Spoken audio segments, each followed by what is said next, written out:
Thank you for listening to Offline and Unfiltered. We are your hosts, Lakisha and Megan. On this podcast, we bring you unfiltered conversations on business and culture through listener stories, expert interviews, and a little bit of shit talking. Hi, Kenyetta. So we're so excited to have you on and just get to know a little bit more about you and your background. So I would love for you to just introduce yourself to our listeners today. No problem. Hey, everyone. I'm Kenyetta. Really an overall pivoter in life. Currently, right now, I own my own company called The Katalyst HQ. We help entrepreneurs, organizations, and disruptors build three things, right? Sustainable businesses, software they can rely on, and help them manage their project from end to end, their software project from end to end. So that's what we're really focused on. Outside of that, I do some product coaching, and I also am a professor now. So I teach a class called Brand for Social Impact at University of North Carolina, Chapel Hill, for the Shuford Program. It's an entrepreneurship minor within the School of Economics. So I'm what they call a professor in practice because I am practicing the actual art of entrepreneurship. It's not theory-based. We're in the game. Mm-hmm. Okay. Yeah. So I get to teach the students and, ecosystem builder, pillar my community, and really helping people make those tiny pivots in their life. That's me in a nutshell. Well, that's fantastic. I think there's a whole lot of components and facets to you. And I think that's one thing that Megan and I really enjoyed about learning about your background and learning about you as a person, that there's layers. And so one thing that stood out to me is you mentioned disruptor. And so tell us a little bit about what that means in correlation to the work you do and the people you serve. Well, what's interesting is my life path initially started off traditional, but it's not really traditional as far as you would think with entrepreneurship. You know, people go in entrepreneurship and they're like, hey, I've been at a job, I moved to VP, and then I started my own thing, and it was great, right? Well, that was never my thought. That was never my trajectory, and the reason it wasn't was because I was in the workplace disrupting a whole bunch of shit all the time, right? Running against the grain, right? And realizing that, always thinking outside the box, but realizing maybe that's not the space. I need to think outside the box. So initially, disruptor was not the best thing in the 9 to 5. But so I say that to say, because I've only been at a job, every job I've ever had, I've never been at a job longer than 2 years except for one. And I'm 40 now, so that we know what the trajectory looks like for that. But what I do now is, now that I'm in this space, of entrepreneurship, helping people disrupt, when I think of disruptor, I think of helping people think differently so they can move differently, right? Thinking differently from that normal trajectory that we all had in life of going to school, getting a job, having a family, 2 kids, and a dog, right? I help people move out of that space. Right? How can we define what that looks like for ourselves and disrupt that train of thought and that indoctrination that we had? Now, let me be very clear. I have nothing against school because I have a ton of education, right? So I think school is a great thing. I never doubt that. But really, it's about finding your own way and being successful in that. Yeah, you said a lot of things that I just want to unpack, but the first one I want to unpack is the American dream, right? And so we have this concept and it's ingrained in us from a kid, right? Like, oh, you grow up, you go through, elementary, junior high, high school, and the discussion is, oh, you're going to college and you're going to find a husband in college and then you're going to have a baby and have a white picket fence and the dog. And so I can appreciate you talking about the disruption of that, because I think that's going to be imperative for the the earth, right? Because if everyone's following that same path, we're seeing it right now where, tradesmen are gone, right? So, like in 10 years, where will our plumbers be? Where will our electricians be? Our contractors, right?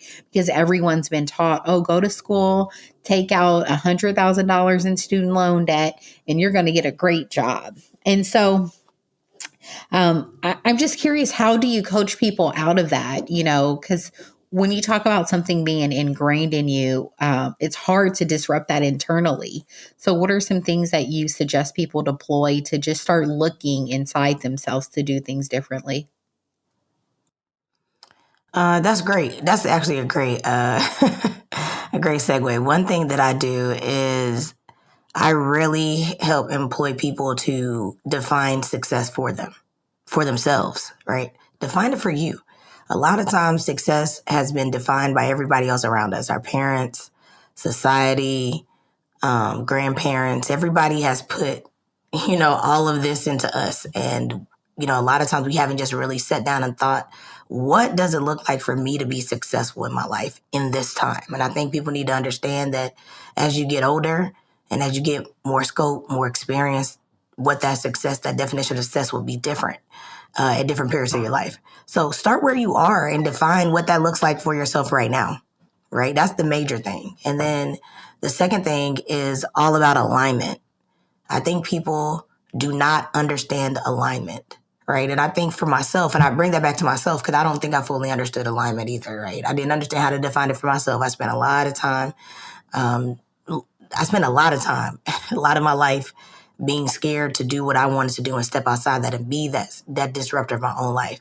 And then number two, being really okay with what's aligned. What does alignment look like for me, right? Like what actually am I good at? What spaces do I thrive in? What is it that I'm looking for right now at this point in my life? Because that actually dictates how you move, how you live, what type of jobs you take, whether or not you jump into entrepreneurship at this time or another time or however. So really focus on definition of success, alignment, and then putting a plan together, right? Of what that looks like to execute on that, but not spinning your wheels trying to be perfect, but mainly moving in progress, right? So that's where I typically, tell people. I tell my kid, I tell my undergraduate, I say kids because I'm 40. So you below 30, you a kid at this point, okay? I'm the rich auntie over here. All right. Amen. Amen. Okay, I'm the rich auntie over here. So y'all kids. All right. But undergraduate students, that's what I tell them. You know what I'm saying? Define it for yourself. Define what it looks like. Align to that. Find a plan to execute. And I also tell people don't get stuck into binary thought process of right and wrong.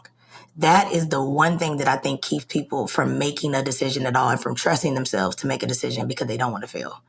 And what we have to realize is that binary thinking lends itself to thinking that there's only one way to solve a problem, right? It's either right or wrong, left or right, black or white, right? When in life, that's not even how life is. That's not life, right? And so when you start asking yourself, what is the best answer with the information that I have at the time, it lends itself to doing some scenario analysis about what is out there, what are the trade-offs versus what is right, what is wrong, what is black, what is white, but what are the trade-offs for the things that I want to do? What are these things that I have in alignment right here, right, that I'm trying to align to, and that success that I've defined for myself, right? What is the trade-off between those, right, where I can make some decisions and then go with it, right? Because the world gonna tell you if it's not gonna go well, right? But the issue of trying is not the biggest issue. The issue is getting back up, right? We haven't done that often enough to train our bodies to get back up. And so, being Black and being a woman, I didn't come from humble beginnings. That ain't my story. I will never claim that story. That ain't me, right? I went to a private school all my life, right? But what I am saying with that is understanding how to trust yourself, that decision making, right? Stop paralyzing yourself for perfection. And we start building the trade-offs. Like, what's the trade-off? All right, so I don't do that, then I can't do this. Okay, how much does that mean to me? Is it worth it? Right? So you start thinking differently, right, about the options that you have in life. And you figure out that you got options, right? What if I don't go to school when I'm 18 and I decide to go when I'm 21? Right? And so it just lends itself to thinking differently, moving differently, being able to get back up. Right. So so my students, right, they're like, I want to be an entrepreneur. I said, great, start something now. You'll never have a time like this where you'll have the space to fail and have all the support to help you back up. Mm. I have to say, like, so much of what you just said, like, resonates with me a lot. I didn't go to college. Well, I went to college if, like, barely an associate's in fine art counts, which to most people it doesn't. And I had to go through a lot of, like, what you said is, like, evaluating my life, evaluating what I wanted, hustling. I was the classic millennial with a new job every year, and some people look down on that, but I saw it as every job I took was a step to a better future for myself. And maybe I was a movie theater manager for 3 years, but I was going to be the best goddamn movie theater manager I could be because, I took pride in everything I did because I knew that it was always going to be a bit of an uphill battle for me. So to the folks out there, like in food service, retail, etc., just know you are seen. The hustle is real. If it's not what you want to do forever, it doesn't have to be.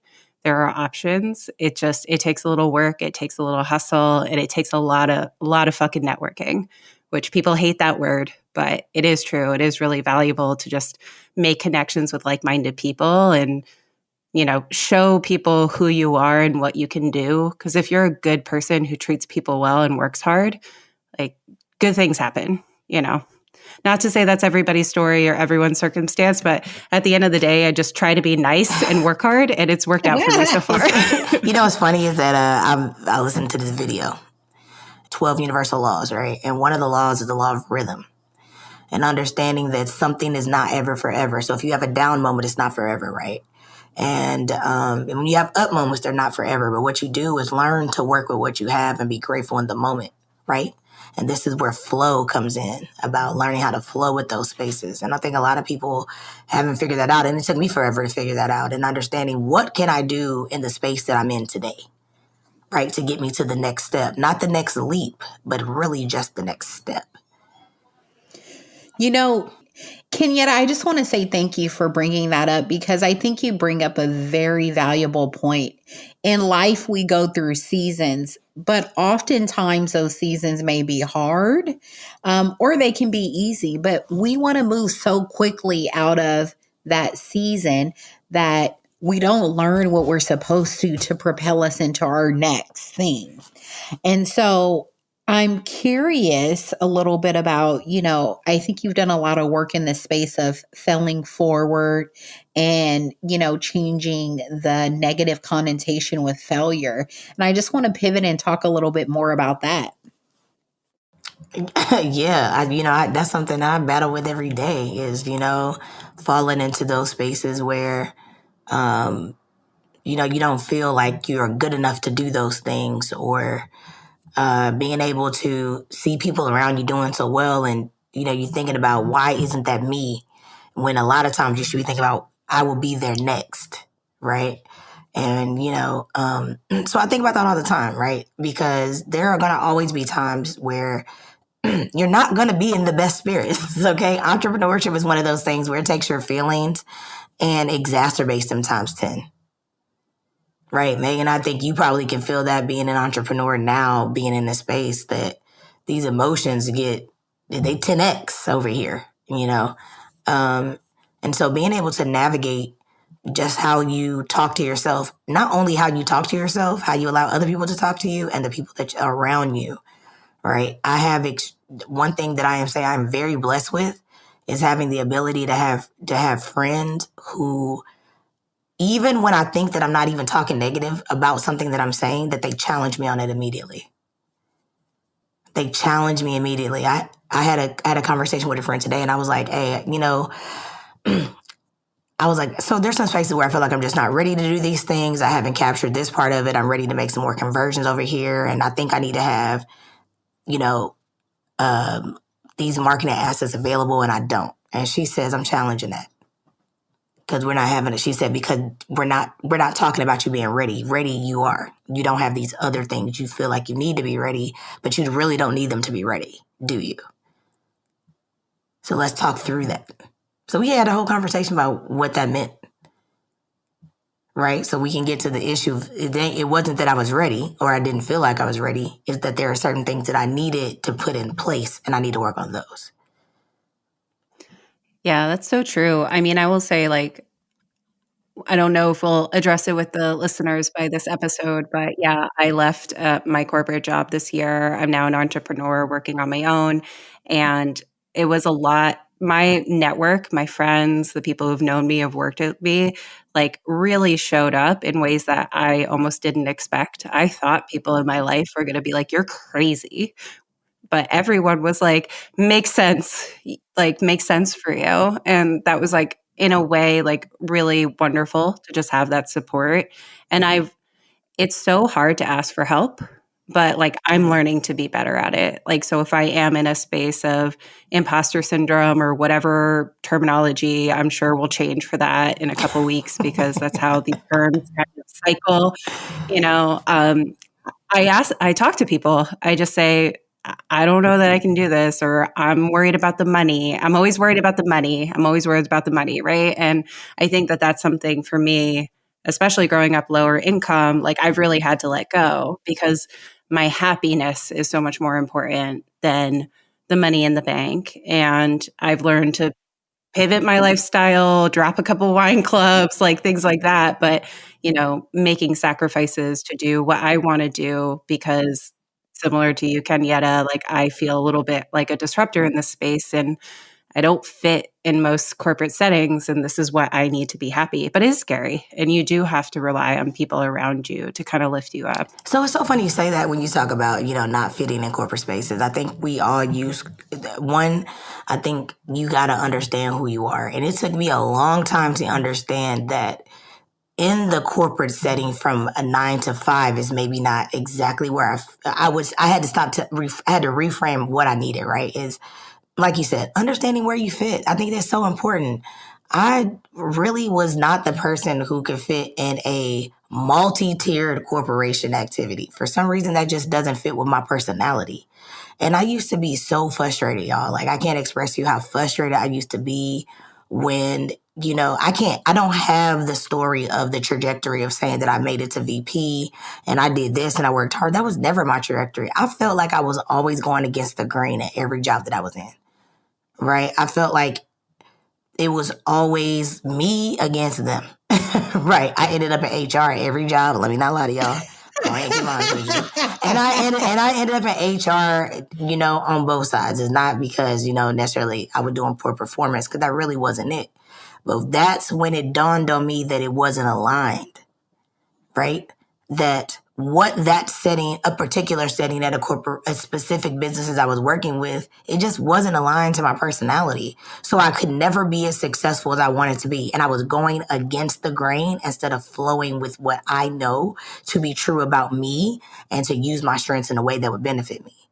And that meant that I learned early to start saying no to jobs, right? That I was like, man, I can leave this damn job. The fuck, I ain't gonna be here.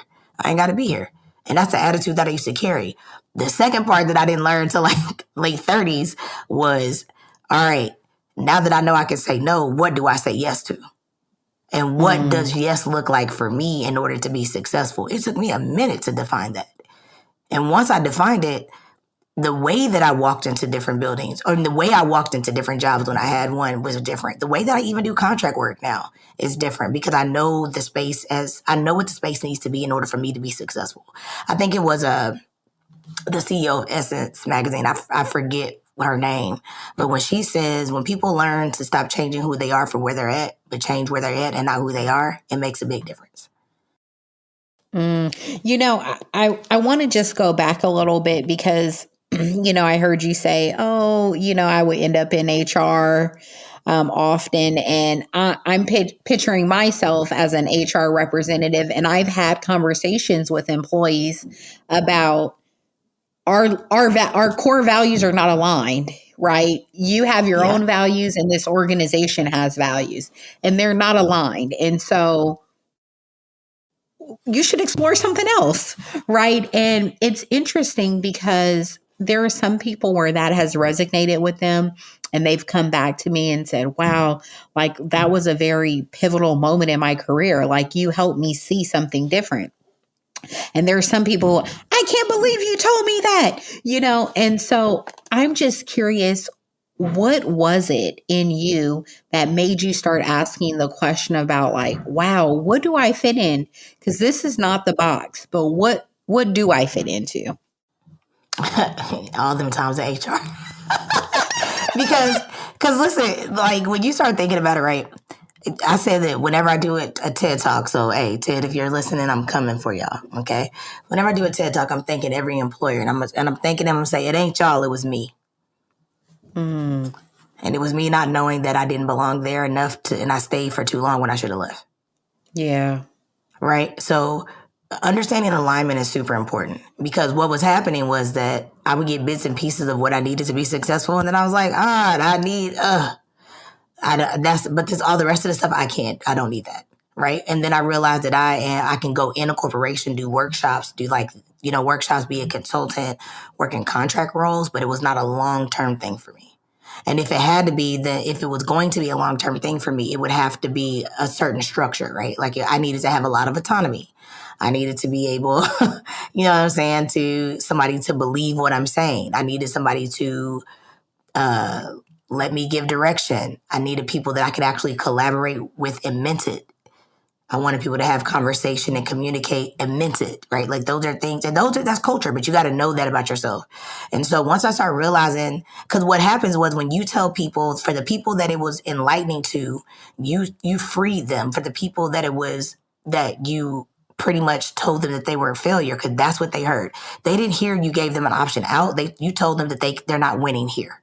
That's what they heard, right? Because they're fighting all this internal battles about being successful and having to move up, and now they can't do that. And now that's what you ignited in them, is all this stuff that is attached to them not being good in this space, right? And that this wasn't for them. And they're like, then what is for me? Because they haven't quite explored that yet. And so you just put them in a space of fear. That had nothing to do with you, but that had everything to do with how you challenged how they grew up, how you challenged how they looked at the world, how you challenged what success, that they had defined success for themselves, and you challenged it in one sentence. This may not be in aligned for you, right? And so for me, nobody told me that wasn't aligned. It took me to stop blaming myself and looking at me as not being qualified, for me to say, oh, let me look at the values. They value this, I value that. I'm never going to be successful here. Mm-hmm. I'm never going to be successful here. So I got to go. I still have moments where, I left a pretty good, quote unquote, good job, good, quote, stable job. And I still kind of deal with feelings of failure. Like I failed as a corporate HR person. Like I couldn't hack it, right? And I'm learning on myself to reframe that narrative as I didn't fail. I realized it wasn't right for me. And you can be good at something and have it still not be right for you. Mm-hmm. And I think that that's where I've really landed, is maybe maybe I was good at my job, quote unquote, whatever good looks like to whoever's evaluating you, right? But I wasn't happy. And at the end of the day, you shouldn't hate your job. You shouldn't dread going to work every day. And I had far too many moments in my career where I woke up with a pang in my stomach, just dreading hopping on that first Zoom, right? And that's just not a way to live your life. It's not. Yeah. It's not. And I want to just kind of tie this back to the American dream piece, right? Because often people have fear of pivoting, right? Because they feel as if the American dream is being ripped away from them, when we all have our own individual dreams that we are put on this earth to fulfill. And so it's interesting how we define failure. And I'm just curious, Kenyetta, what is your definition of failure? It's practice. Failure's practice. I talk about this in the talk that I have about how failure is practice.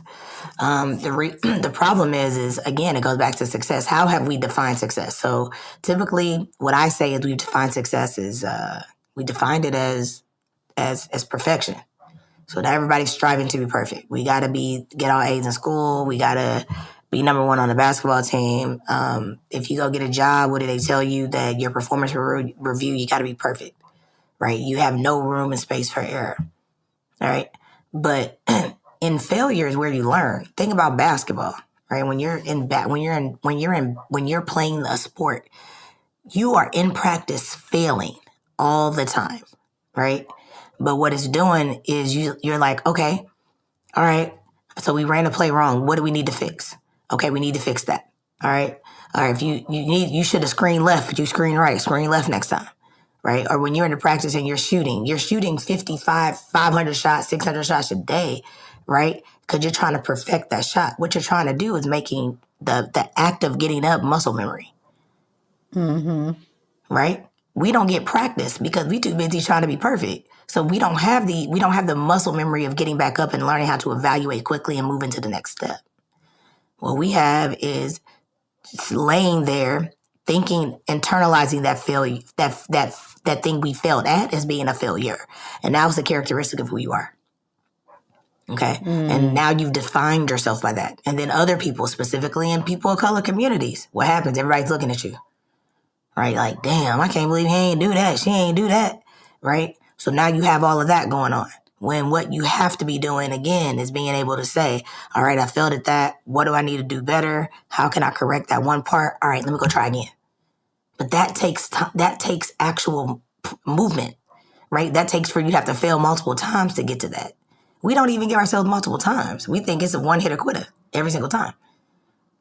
I want to be very clear. I have failed at entrepreneurship over and over again. There are parts that I fail at all the time, right? And again, it goes back to you have to find your rhythm. And people you can only find that if you're failing and thinking of it as practice, right? Muscle memory in shooting a basketball is finding a rhythm, right? So if you can find that rhythm in your life and make that applicable, even when you are challenged against something, things are going to get better, right? You start to learn how to correct yourself. You start to see when things are about to go down, right? And so I think that's how I, learned to frame things. Like, I'm not gonna shy away from it any longer. Sometimes do I need to honor my feelings and sit in them for a while? Yes, I do. But I don't take that now as such a space of me being a failure, or that it was always, or that internally that's who I am. That's what happened to me. That's what I did. I could actually make some adjustments. Yeah. I think this is such an important topic and conversation too, considering all the layoffs happening, right, across all sectors, mainly tech. But I know of a lot of people, they end up on that list, right? And their thoughts are, what could I have done differently? Did I fail? Was I not good enough? Was this political? Why are they doing this to me? And to Lakisha, your comment on the American dream, people feel their earth shatters when they go through a layoff, right? Mm-hmm. It's their whole livelihood feels like it's being ripped away. And so I will say to people who've been laid off, you were a name on a list. Yeah. And that's just the way it goes, right? You're not a failure. It breaks my heart when I hear of people saying, well, I think I was selected because of XYZ. And a lot of times it just comes down to numbers and dollar signs. And it's hard to say it's not personal, but I think a lot of people are probably dealing with this emotion right now. Sure. Of did I fail? For sure. Am I failing? But you know what? Let's talk about jobs, because let's talk about the language that we use around them. Okay? Language is about, think about it, family. I love this topic. I'm so excited. We talk about family, right? Colleagues are my friends. We are a family. What is the first thing that people are to their families? Loyal. When you start using terminology like that in your workplace, you're creating loyalty. Okay? Ain't no job loyal to you, which means you ain't loyal to it. And the minute you start realizing that jobs are just as transactional as the conversation that we're having, we're having a conversation that's transactional right now, jobs are like that. You have something that they need, they have something that you need. Everything in the middle is negotiable. Tell me where I'm wrong at. Oh, let's talk about it, Kenyetta. You see what I'm saying? I was having a meeting with three of my colleagues and my boss, and there's a big push just about employee engagement, and recognition has been one of the lowest things system wide. And so the discussion was, hey, how do we move the needle on recognition? And so we were all going around talking about it. And when it got to me, I said, to be honest, I can't speak to that because I view work as a transaction. You pay me and I do a job. Based on the job I do, I may get paid more, and so Plus one. So I have really always correlated work to a this is a business transaction. We have an agreement. There is nothing more, nothing less. Now, if I can kiki with my coworkers, great. But at the end of the day, I do not care.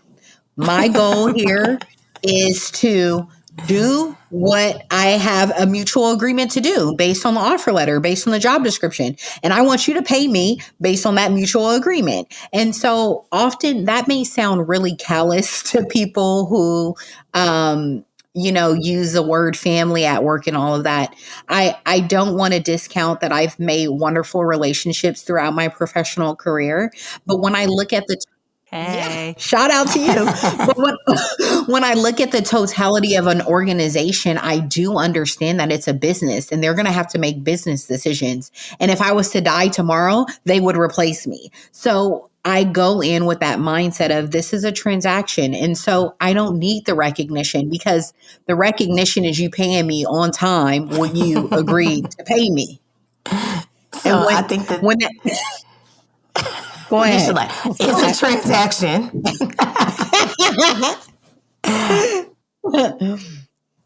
Sorry, I didn't mean to interrupt you, but I agree. I agree it's a transaction, and then I think that there's layers, right? Because you want to foster, because what people have to understand too about it is complex. So you have, when I walk into a job, it's transactional for me, which means that I'm coming into it with power. What happens is people don't come into an interview with power. They come disempowered by saying, I need this job. They need you too. You think they wouldn't put the job break out there if they didn't need it, right? And you match those qualifications. So now when I walk into a job like that, it gets rid of the power dynamic, right? I need to get rid of the power dynamic of being in an interview where they're interviewing me and I'm not interviewing them. No. I need to understand, based upon the list of things I need to be successful, because that is actually what I'm gauging the interview on, right? Is my list. Just like they're gauging it on their list, I have a list. So now we can have a better conversation, right? And as we're having this conversation about what that looks like, then I can understand what is the culture and is that culture a space where I'm going to be successful? Do I think that you need to foster a culture where people want to stay? Yes, because employee retention is important, right? And everybody needs different things in order to be in an organization. But what people need to do is to never forsake yourself for an organization, because an organization will never forsake itself for you, right? So while I may need an accolade or I might need a little bonus, or I'm glad you have your ERGs, because I do think those things are highly important to employee retention. People need to start thinking that loyalty starts with you first. I am not loyal to anyone but myself first, especially when it comes to an organization, which means that if I feel that at any point in time that in the culture or the work dynamic or whether this agreement that we have has not been met, I am allowed to give you a pink slip. Right? And the vice versa. So, like, people need to really start thinking about that. Like, that's how I approach it. If you give me a pink slip, then I just wasn't an organizational fit. If there are things that I can reflect upon, sure. And I have a personal board of advisors as to which I go and reflect on that with. Right? To make some changes for the next thing that I move to. But what I'm not going to do is allow a space to disempower me, and for them, and to put myself in a space where I am second, that I am loyal to them first and loyal to myself second. You hear all the time about how people in jobs like, they're treating me like this, they're doing this, then it is time for you to go. Yeah. And you need to be comfortable and okay with that. It's time for you to go. And what does your next step look like? I've realized that when things start getting a little too chaotic, that means the transition is coming for me. And I need to start making some decisions. My joke is always like, you don't lay off grandpa. Like, I hate the family. Like, I tell people the same. It's like, if they say they're a family, fucking run in the other direction as far as you can. 'Cause I think like startups in particular, like fall into that trap, but even like bigger organizations too kind of fall into, they think that they need to take this like extra casual and warm tone, Kenyetta, to your point, to inspire loyalty, but to also, I think it is a facade to making people feel more valued rather than just, God forbid, pay them well or like enough to survive. And also, thank you, good job goes a really fucking long It way does. at the end of the day. Well, I think also too, back to what I was talking about earlier, and thank you, Kenyetta, for highlighting there are levels, because when you think of any population, whether it's a workplace, whether it's a gated community, whether it's a university, populations have their own structure, right? Their own microculture. And so I think, we have to ask ourselves when we are involved in moving that culture forward or creating it, how can we be authentic? And I think that's where things get a little dicey, right? And so, how are we using integrity, doing the right thing when no one's looking? How are we really showing up and meeting the needs of whoever our consumer base is, internal and external, right? Because the employees are our internal customers. And so I think those are just some standard things that I want to submit for leaders' consideration, right? Because when we're not authentic to what our organization culture is, then we misrepresent and missell it to whoever's interviewing. I totally agree with that. And I think that's where people also have to start asking some questions. Like, this is where it comes to a space of where you don't disempower yourself to ask questions, because I think what people want so badly is to be a good fit, when in reality, it's like you need a date to eliminate. Right? And so I remember one time I went into an interview. Okay. And I told that it was for a contract manager position. I already knew that that's not the space I wanted to be in anymore. But my friend had got me an interview, and I was like, I can't turn that down. You know what I'm saying? When your friend gets you an interview, you need to go. Okay, like, don't be making her look bad at the workplace now. And because people word is bond. So Right. I went to the interview. And so the lady was talking about the position. And you know what I told her? I heard the position. I already had looked at the requirements. And I said, I think that this position is a bit too administrative for me. But here's what I am focused on. Here's what I'm about to graduate with my MBA, and this is what it looks like. And these are the things that I know I could bring to the company. Did you know what she did next? Oh, we have this position that may be a better fit, Kenyetta. I can forward your resume to the manager. Exactly. And immediately following that, I met with the VP. And they were so impressed that they were calling me about different positions. Now, I didn't accept any of those positions because they just weren't the right fit. But learning to honor yourself and learning to be like, hey, this isn't for me, or learning to tell a company, hey, I'm not accepting this position, right? Is okay. It's okay to be offered something, still be grateful, and still turn it down because it's not aligned. Mm. You're dropping a gem here, and that's about being able to be true to yourself regardless of who you're interfacing with. And I think that has really brought me a lot of success in my career, just being able to interface with all levels, but still be true to what I'm thinking, who I am, and how I'm going to show up.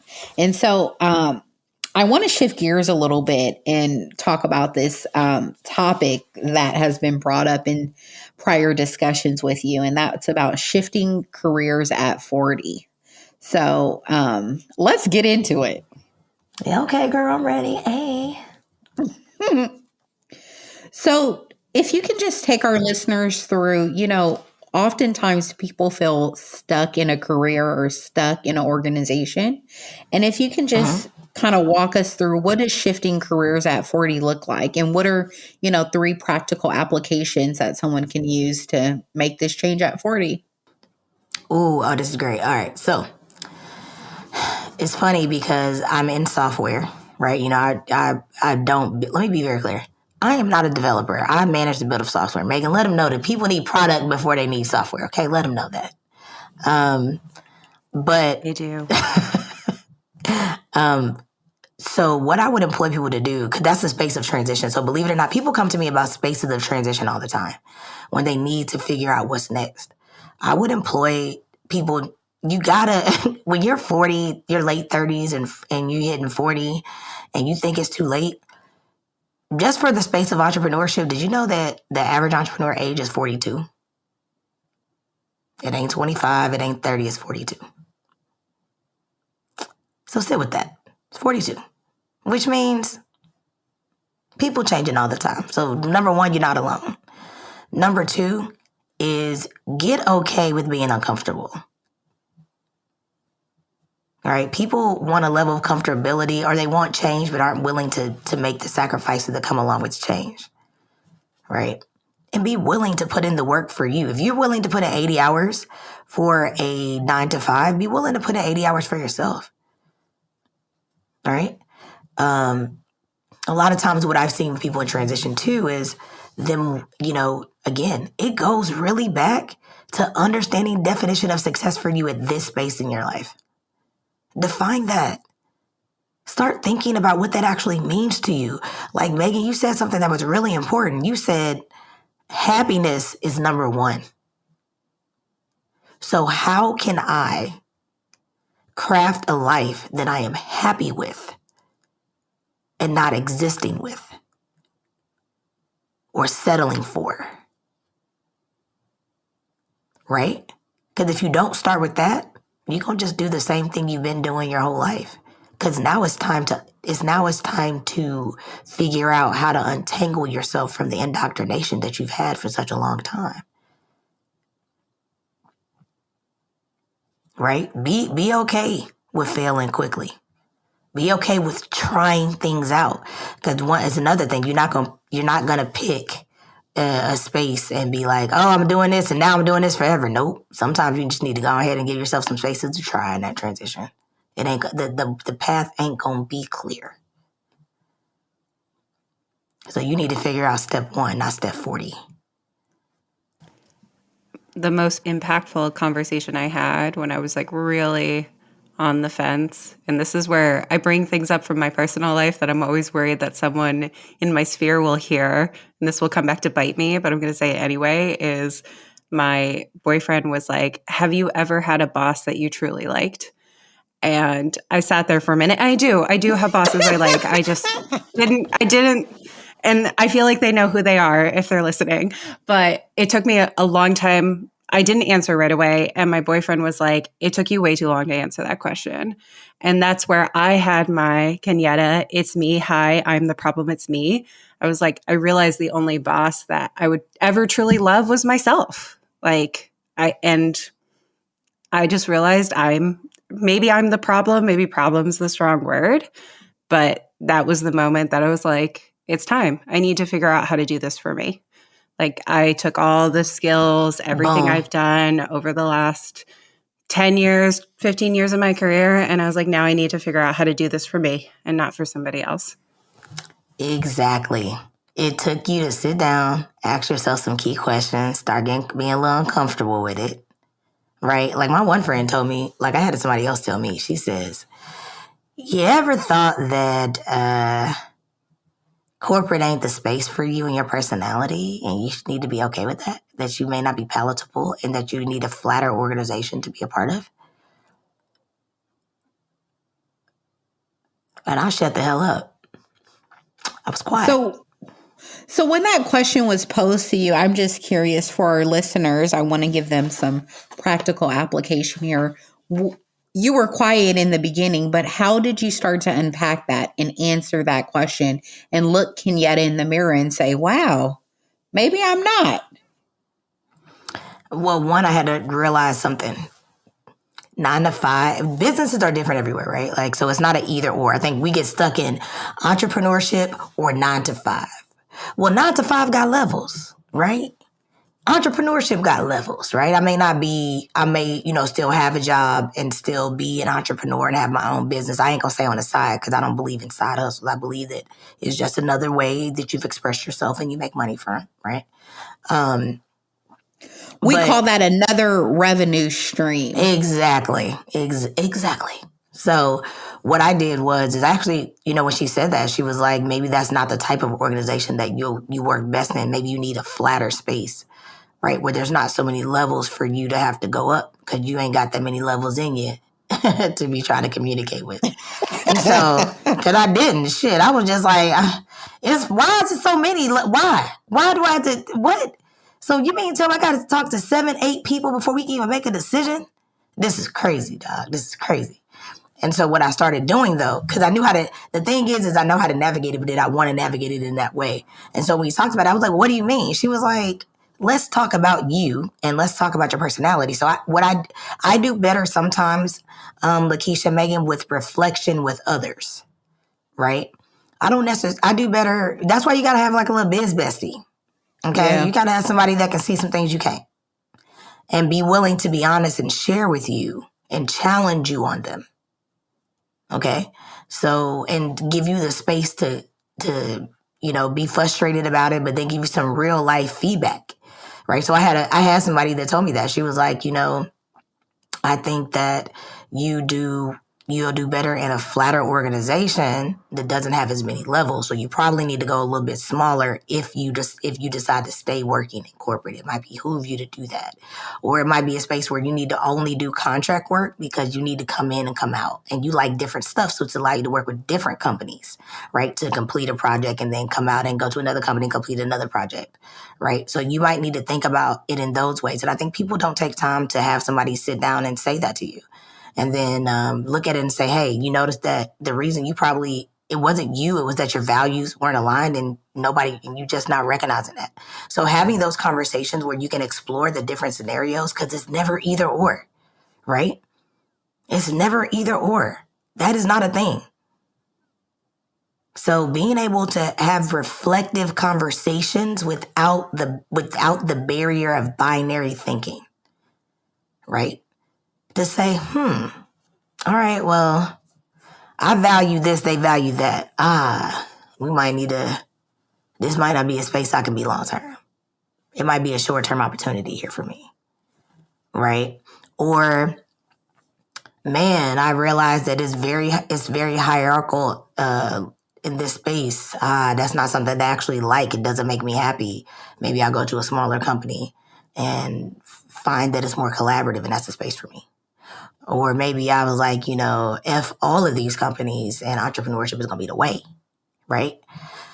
So really being able to have conversations that are honest. People really need to start having personal, have a biz bestie and have, personal board of advisors that when you go through these things, you can actually talk through them with somebody. I think it's super important. Yeah, that's such good advice. Like, find people in your circle that you trust, whether it's friends, business mentors, things like that. I do want to add a note to what you just said, and also just say, if you want to just have a job where you go in, clock in, do your job, and go home, you're not interested in climbing the ladder, maybe your life outside of work is just way more important to you and you have something you're comfortable in, there's nothing wrong with that either. Like, I think there's a lot of pressure, especially in America, that like you have to be super hungry and you have to climb the ladder and you have to be the best and all of that. But like, your life is so much more rich than your job. If your job is just like, this is how I pay my bills, like that's fine too. For sure. But you know what? You got to understand that about yourself. Mm-hmm. Yeah, I think that's the thing is like, you know what? I don't really care about climbing the ladder. And that's okay too. But I think what has happened is we have so much societal pressure to show up a certain way, to make X amount annually, to have this title. And I think oftentimes that propels someone into a career trajectory that they don't even want. But society has press this upon them. I mean, even if you hear it often with like African families, right? They're like, oh, if you're an African child, your parents say you have to be doctor, lawyer, and those are the only professions. And so it's so interesting how we have been brainwashed from conception of these pressures to maybe strive for something we don't. And then that creates internal conflict with ourselves. And then that shows up when we interface with people at work. And so I think this conversation really is about just being honest with yourself, right? Yes. Honest about what you want, who you are, and how you're going to go about getting it. And then to add the second layer on it that Kenyetta has introduced is having people who know you and then having people go before you, right? Because I'm not going to have a conversation with someone who is not a millionaire if I'm trying to become a millionaire. They haven't gone there before me, so they can't help me navigate that. And so I think that's so important. And I just want to kind of really bookmark that, we really need to know who we are and go after what we want, and then having this team of advisors. I totally agree with that. And I think honor the space. I'm going to add on to that. Honor the space of when you don't know what you want, but be willing to try to figure it out. Because we get into I think, when it comes to being human, is everybody's like, you got to know what you want because then you can go after it. Do you know how many people walk around here don't know nothing about what they want? Nothing. Yeah. And the problem is they're not willing to try to figure it out because they're scared they're going to fail or they may never find it. The point is that if you don't try, you're never going to find it. If you don't try, you're never going to find the rhythm, right?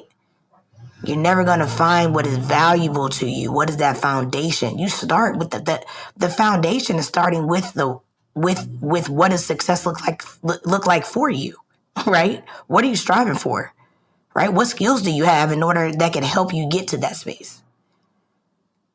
And what can you try right now, today, that'll help you get there? So prime example, I use you all as an example, right? You guys want your voice to be heard. You have a lot of good things to say. You realize that you guys are good talkers, and why not bring this conversation center stage? And you decided to do a podcast. And sometimes that's exactly how easy it can be. Make a decision and trust it. It don't have to be purpose. It needs to move you forward. Oh, well, thank you for that. Yeah. Many nights of takeout Thai food with Lakisha. And then at one point, just like riffing, and at one point we're like, we should start recording this. Exactly. And here we are. But you know what? It's making, the thing that you guys did is you made a decision and you trusted it. A lot of people do not trust their own decision-making capabilities. I do believe that's indicative of people not being in situations to have to make decisions, right? And so a little bit about my background, my mom passed away when I was younger. And so that propelled me into seeing life in a different way. And so throughout my life, I've had to make decisions that often, a teenager wouldn't make, or, a early 20s wouldn't make, or early 30s wouldn't make. Some of the things I've dealt with, some people in their 50s and 60s haven't even dealt with. So oftentimes people can't make decisions because they've never made them before. And whether that was from child development, that they were sheltered and they didn't have opportunity to make decisions, or whether they've chose not to make decisions because it's easier for them. I was actually reading an article about decision fatigue. And it was really eye-opening because it was talking about, the CEO of Facebook and how he wears the same thing all the time because he doesn't want to add an additional decision. Why? And I started thinking about that. And I said, wow, how we have overloaded our ability to think logically, right? And so I try to be very conscientious of, when I'm making decisions and how I go about that, because their decision fatigue is real. I totally agree with that. And so this is where I employ people to go get coaches and consultants. I tell people this all the time. Why the worst thing you could do is make decisions in the silo of yourself. My coach changed my life. Exactly. I say it all the time. Exactly. I wouldn't be where I was. Someone who pushes you without judgment, I think is like really key. Like, and has a genuine interest in like your success. Like that's what a coach does is they push you, they talk through scenarios. I talked my coach to death on the decisions I've made over the last 2 years, but sometimes your partner is tired of hearing you talk about things. Sometimes your friends are tired of hearing you talk about things. So to have a space with no judgment where you could really talk through these sorts of important decisions, especially when it comes to your career. Yeah, love coaches. Recommend coaches for everyone. Also, therapy is great too, sure. but I actually like my coach better than I've liked any therapist.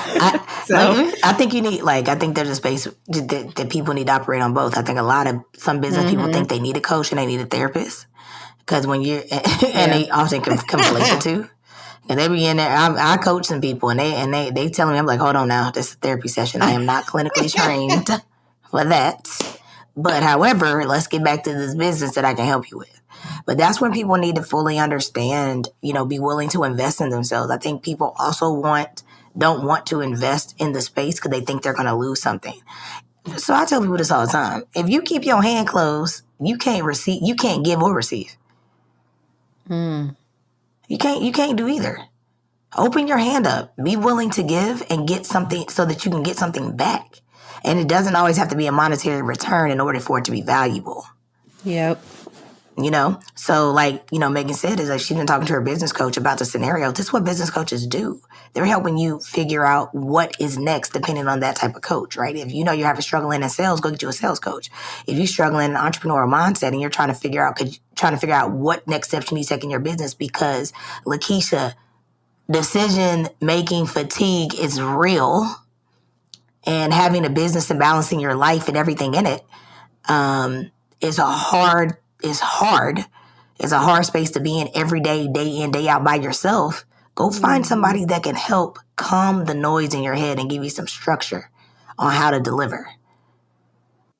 Well, I guess I want to submit for everyone's consideration who's listening to this pod. The most talented basketball players have coaches. The most talented athletes at the Olympics have coaches, and they're training day in and day out. And so what would be different than what we are doing, right?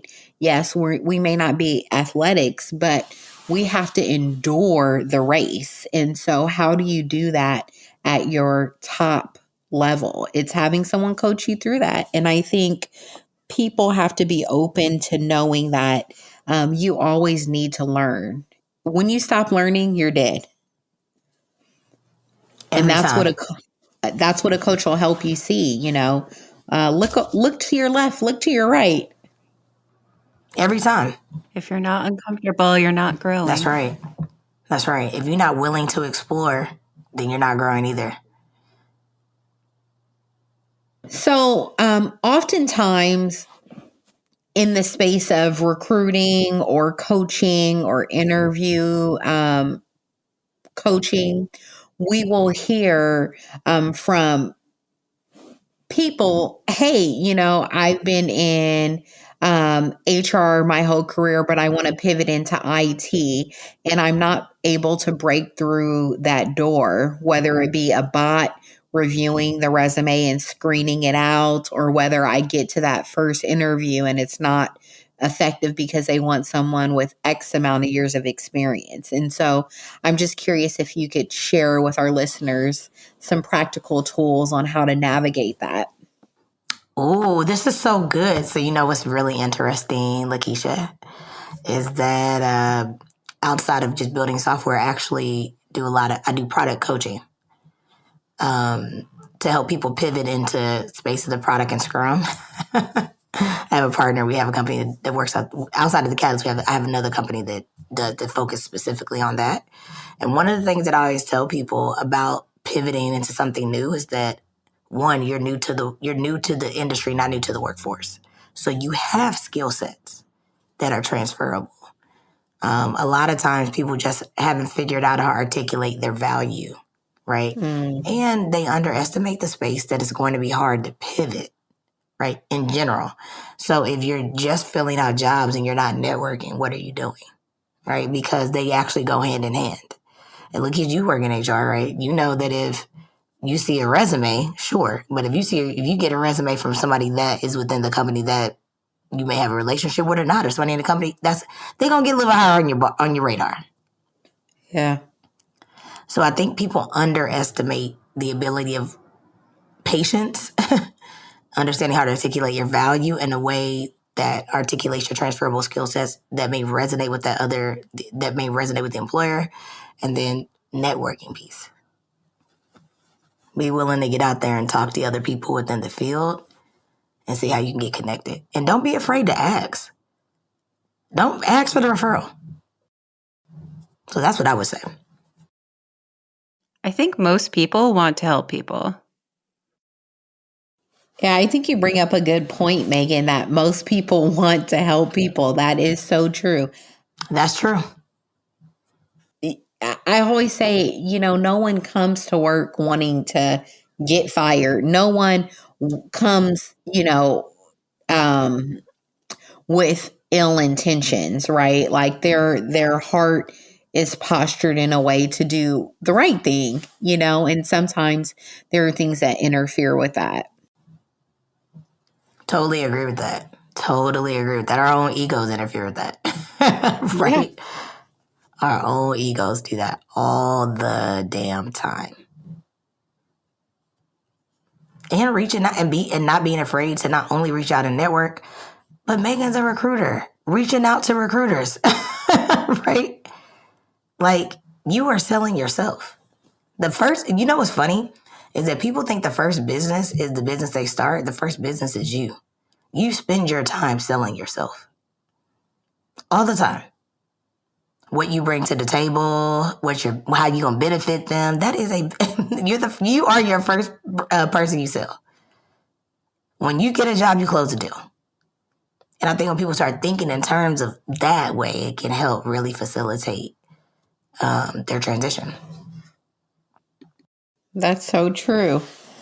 So, Kenyetta, I want to just kind of wrap us up here. And so I'm just curious, really leaning into our two topics of failing forward and, pivoting careers at the age of 40.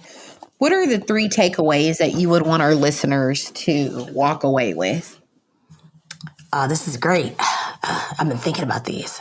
3 takeaways that I want people to walk away with is, number 1, define your own success first. That is going to be your first step to living the life you want to lead. Okay? Define that and get specific with it. Don't just do it top level. Get very specific with what type of life that you want. Not career, life. So that's number 1. Number 2, alignment. Understand how your actions need to align with that, how your thoughts need to align with that, right? Making sure that you are taking the actionable steps to be in alignment with the direction that you want to go in. And then number 3, create a plan, right? Those who fail to plan to fail, right? Making sure that you understand that your steps are ordered, because you want to put yourself in the space of execution. You don't want to put yourself in a space of analysis paralysis. So that's 3. I got 2 more real quick, though. 2 more. Perfect. Not 1, but 4. Understand there's no right or wrong. It's only the best answer you have with the information you have at the time. And if it doesn't work out, you make another damn decision. Start to trust yourself and your decision-making capabilities. Okay? It's okay. And number 5, failures practice. The goal is to get back up and learn and move forward. Right? Progress over perfection. And that's what I have. All right, Kenyetta. Well, thank you so very much for joining us today. It was a pleasure getting to know more about who you are, your values, and how you go about making decisions that align with you.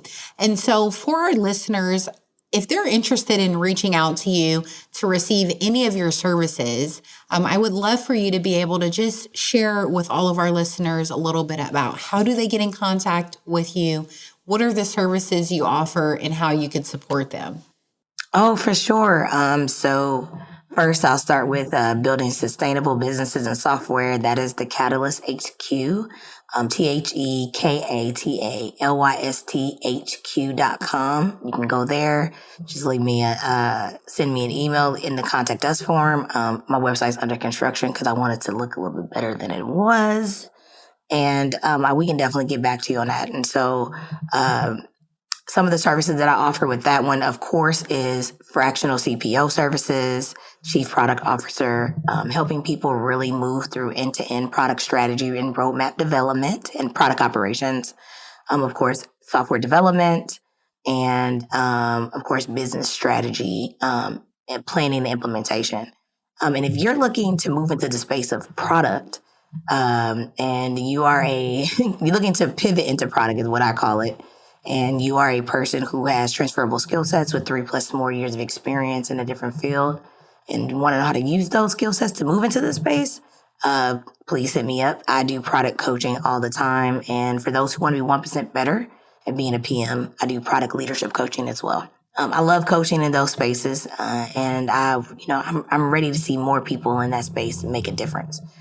So that is how you can get in contact with me. And lastly, for those of you all who are just in transition, from a leadership perspective, entrepreneurship mindset, I also have one space for some one-on-one coaching where we go through the power of the pivot and we really work through those things with you and come up with a plan to move you forward. Again, progress over perfection. That was awesome. Thank you so much, Kenyetta. To our listeners, please seek out Kenyetta. She's been so great to communicate with. She's such a visionary and really fun as well. So we so appreciate the time that you've made to chat with us and share your stories. Maybe we can have you on again, talk about this topic in more detail. There's a lot to unpack here. For sure. Thank you so much, you guys. It's been great. Thanks for listening to today's episode. The views expressed on this show are based on our personal opinions and should not be taken as legal advice. Contact an attorney for that.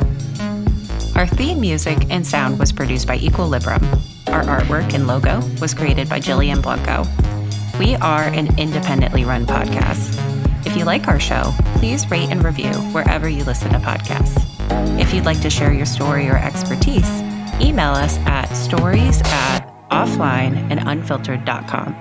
We can't wait to hear from you.